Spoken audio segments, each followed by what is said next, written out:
Сәлеметсіздер ме оқырмандар? Параграф 66. Әлім білмеген әлек. Бірінші тапсырма оқылым. Өгіз бен бақа мысалын түсініп оқыңдар.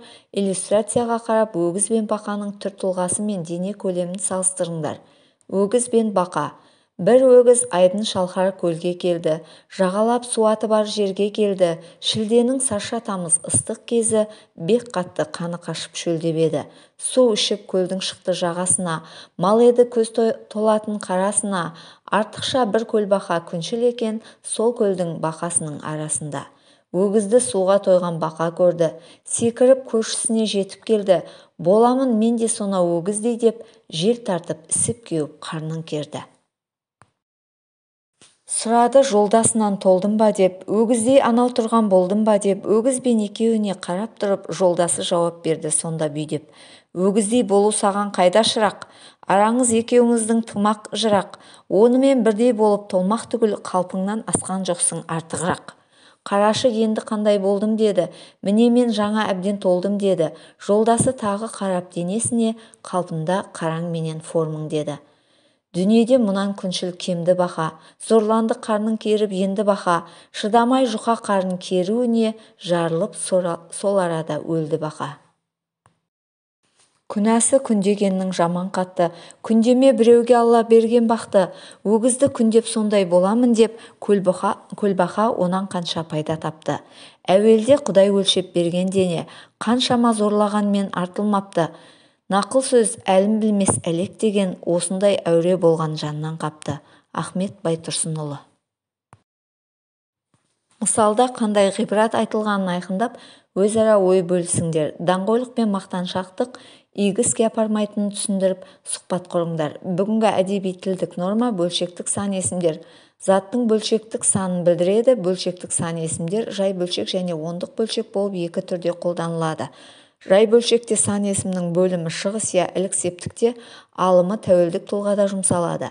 Кейде тәуелдік жалғауы түсіріліп те айтылады. Мысалы, 2-ден 1, 100-дің 2-сі, ондық бөлшек 2,5, 2,100-ден 5 түрінде беріледі. Сол сияқты бөлшектік сан есімдер есептік сан есімдерге жарты, жарым, ширек сөздердің тіркесіп келу арқылы да жасалады.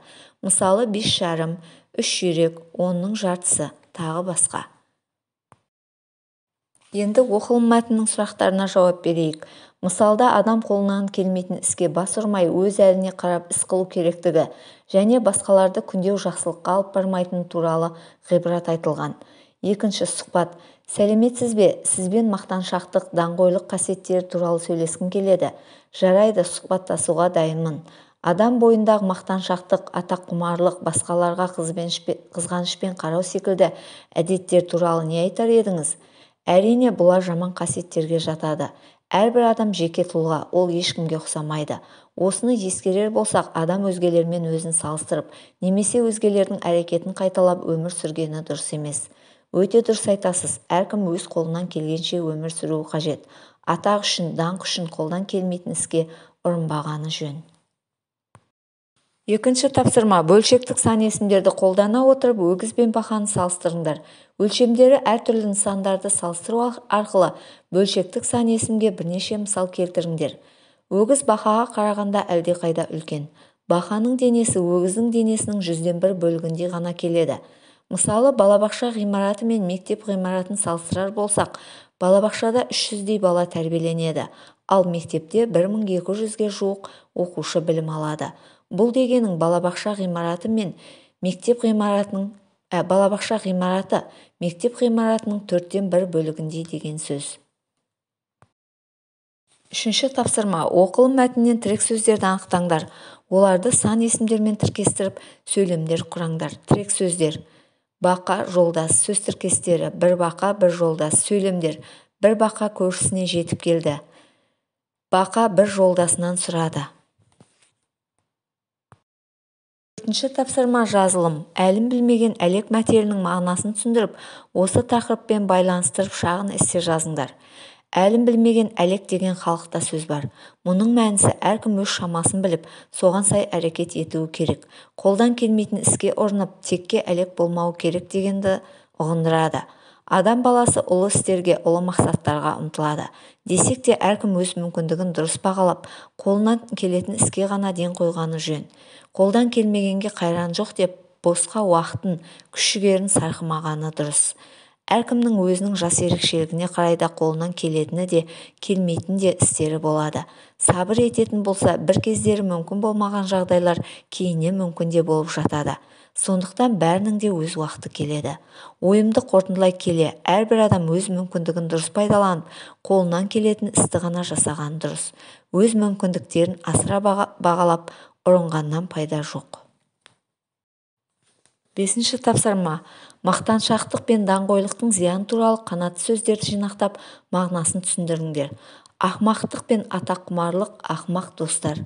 Яғни адам бойында осы екі қасиет болатын болса, бұл адам ақымақ адам деген сөз. Мақтаныш жете ойланбаудан, әрі өзін-өзі білмеуден болады. Яғни әрбір адам өзін артық бағалап мақтанып кететін болса, бұл өзін-өзі дұрыс білмегенді білдіреді. Яғни адам баласы өзін-өзі мақтағаны өте орынсыз. Өзін-өзі мақтау адамды кемітеді. Яғни өзіңді-өзің мақтасаң, басқалардың алдында өзіңнің абыройың азаяды және өзіңді кемшілігіңді көрсеткенің. Өзіне-өзі масаттану мен өзін-өзі дәріптеу бақытсыздық. Ол қасиеттер адамды ақымақ жасайды. Яғни адам өзінің ісіне мақтанып масаттану, немесе өзінің істеген ісін басқаларға дәріптеп мақтану, бұл нағыз адамның бақытсыздығының белгісі екен. Ол қасиеттер адам баласынан ақымақ жасайды деп Лейбниц айтқан екен. Бүгінгі сабақ сіздерге ұнаса, каналыма тіркелуді ұмытпаңыздар.